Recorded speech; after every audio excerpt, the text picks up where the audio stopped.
سندھ کے ضلع شکارپور میں بھی تگڑے امیدوار میدان میں اترے ہوئے ہیں۔ 2024 کے عام انتخابات میں پاکستان پیپلز پارٹی نے اور JUIF نے بھی میدان میں اتار لیے ہیں تگڑے امیدوار۔ NA 193 اور NA 192 پر تگڑا ہی مقابلہ ہوگا امیدواروں کے درمیان۔ پاکستان پیپلز پارٹی کی جانب سے وہاں پر ان کے والد کی جگہ شہریار مہر کو ٹکٹ جاری کیا گیا ہے۔ وہ مقابلہ کریں گے JUI کے راشد محمود سومرو سے۔ یہاں پر PTI کے آفتاب سومرو بھی لڑیں گے انتخاب۔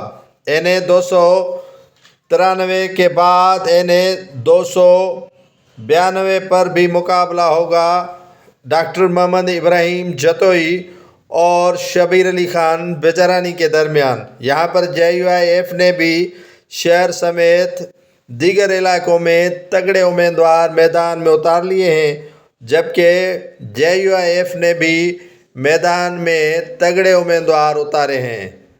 پاکستان پیپلز پارٹی کے امتیاز احمد شیخ کا مقابلہ کریں گے تیمور پٹھان، جبکہ عارف مہر کا مقابلہ عابد حسین جتوئی کے ساتھ ہوگا، جبکہ آغا سراج درانی کے ساتھ بھی JUIF کے امیدواروں کا مقابلہ ہوگا۔ یہاں پر پیپلز پارٹی اور JUIF میں 1 to 1 مقابلے کی زیادہ امکانات ہیں، کیونکہ دونوں اطراف سے بڑے ہی طاقتور امیدوار میدان سیاست میں 2024 کے انتخابات میں اتار لیے گئے ہیں۔ سابق اسپیکر آغا سراج درانی ہو یا جتوئی سردار ہو یا شیخ ہو یا تیمور پٹھان ہو، سب مل کر مقابلہ کریں گے ایک دوسرے کا۔